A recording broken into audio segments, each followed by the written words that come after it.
It was my friend's birthday and she wasn't doing anything for it, so I invited her to a movie. She's a Christian and a big fan of Fast and Furious.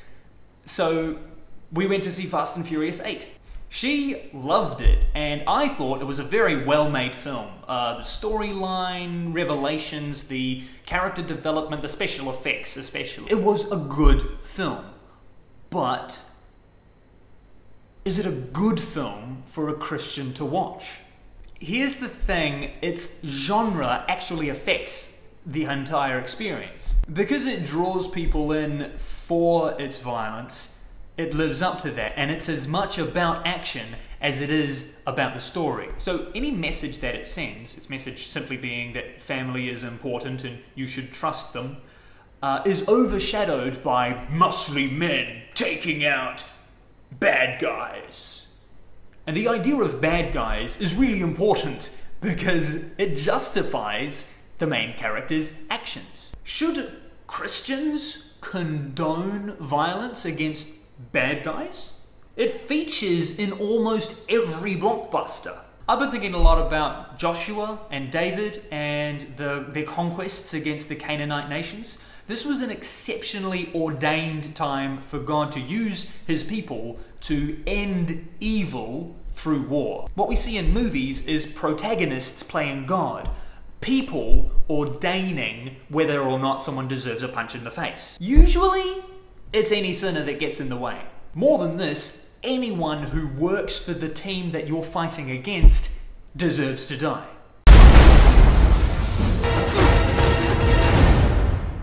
Honestly, I hate working here. They are so weird. Now, war, like one team versus another team, is a very tricky subject.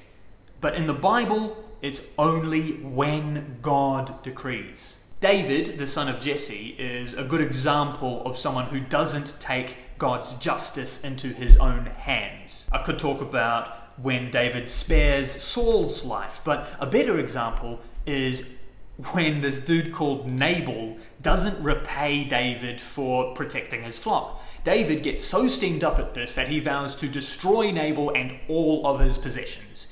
But Nabal's wife, Abigail, comes to David and pleads for him to spare Nabal's life and allow God to exact justice, which he swiftly does. Now, David praises God for Abigail and her wisdom to stop David from playing God, even against someone who sorely deserved it. We see here that it is God who decides who lives and dies. So if we are mindlessly violent, or worse, have a mindlessly violent attitude, as many of the characters in this saga, I suppose, do, we deny that it is God who gives and takes away.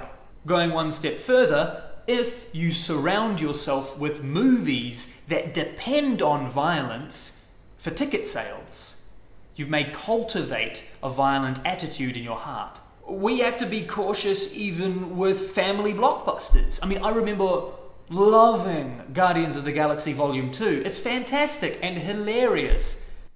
But it was only when I talked to a Christian sister who didn't like its comical treatment of violence that I realized I'd let sin slip through my eyes, disguised as comedy and awesomeness.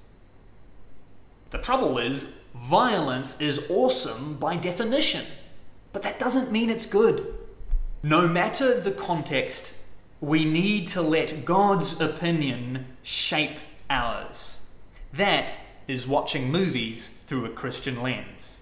So I'm going to see Pirates of the Caribbean 5, Salazar's Revenge, and I'm gonna be more cautious this time. Now, I know people will go to see it because of its action. This time, I'm gonna look out for the amount of violence, the type of violence, and the treatment of violence to make sure I let God's opinion shape mine.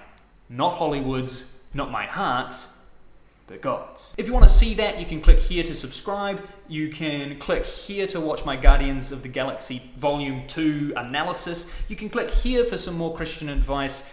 And oh, don't forget you can use the like and share buttons if you want. And I really hope that you have a blessed day. Thanks for watching. Bye.